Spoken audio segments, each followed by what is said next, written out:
I think after you bring all of the research together and all the observations and all the results, what really matters the most, or should matter the most to hitters when they're standing in the batter's box during a game is this: where's my timing?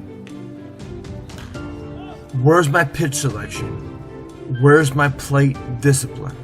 And basically, when you look at these three elements, my timing, my pitch selection, and my plate discipline, it doesn't really spin around my mechanics.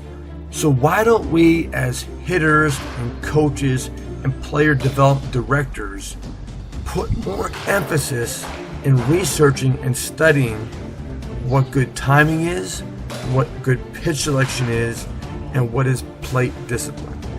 I've talked so much about timing, but let me give you some definitions. What I really believe, what is pitch selection and plate discipline? What really involves those two elements? What's the makeup behind it? Okay, I'm going to speak in vague terms, like I always do on these videos. But when you get to the video series, the best hitting drill ever, or the world's greatest hitting formula, I speak in very specific terms.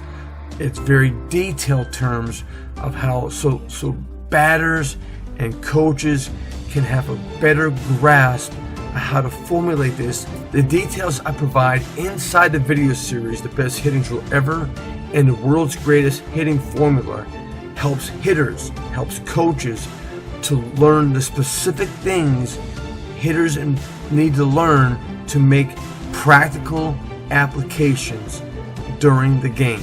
But for right now, let me explain this. Pitch selection.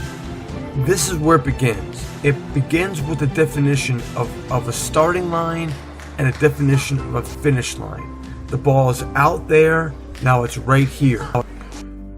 Too many hitters, on my observations, from the major leagues to minor leagues to college to peanut leagues, when they're off and they're out of sequence and they're disorganized at home plate, it looks like their brains are standing still. They have the view of like a deer in headlights. Their brain stands still for a split second.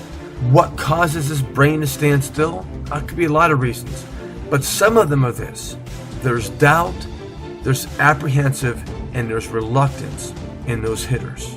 You're going to find this hard to believe, but when you stare in someone's eyes when you throw them batting practice, and it's even more obvious when you challenge them in batting practice, and you're throwing curveballs and changeups and fastballs, and you're throwing hard inside or hard away.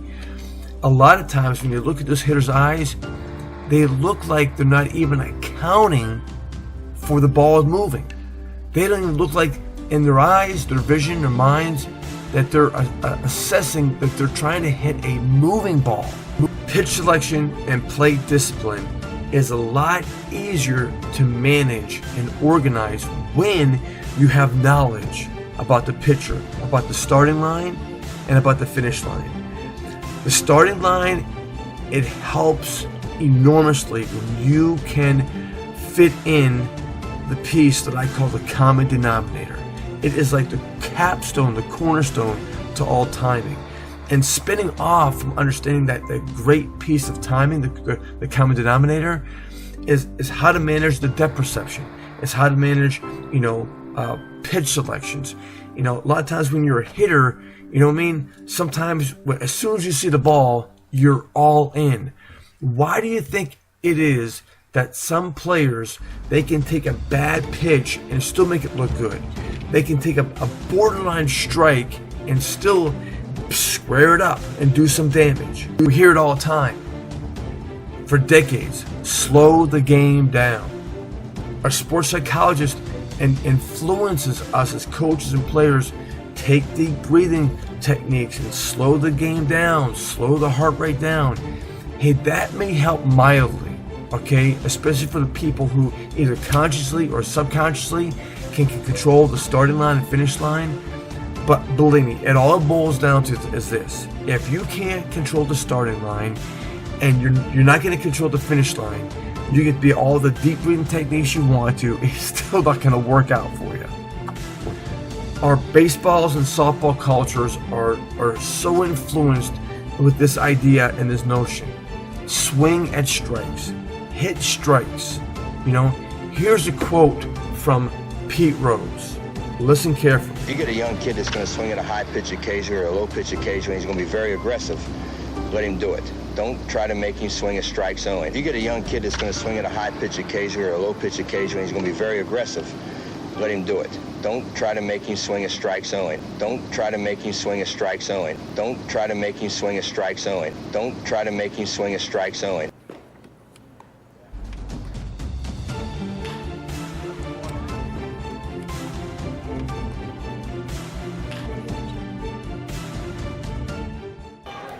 To help hitters, we have to be hitters. We have to understand what is the thought process in the actual game at home plate from the hitter's perspective. And it's this simple. I got 3 more strikes left. I have 2 more strikes left. I have 1 more strike left. The count's going to determine how aggressive I'm going to be, how narrow my focus is going to be, and how broad my focus is going to be. And a lot of times, the better I can see the ball early in the flight path, it obviously is going to help me to control the end of the flight path. And all these principles are explained thoroughly with great detail in the best hitting drill ever, and even more accentuated in the world's greatest hitting formula. Look, I tell the hitters now that I train, from pro level to college level to high school level to peanut level, don't look at batting practice as batting practice. Look at batting practice as vision practice. I'm warming up my vision. I'm exercising my vision. Hey, all your colored ball drills, hey, they're nice little ideas. But the truth is, I need to learn a new method, how to organize my vision at home plate. Sure, some guys are going to get it subconsciously and they just sort of have it or bump into it from time to time. But when you have knowledge how you can repeat this over and over again, and you know what you're doing, it's a lot easier that when you get to the game and when you don't do it, you can start doing it before the next pitch happens. Listen, your clock is ticking. You want to be as good as you can be, as young as you can be. I'm Dave KIRILLOFF. Gain some knowledge today. Lord bless you.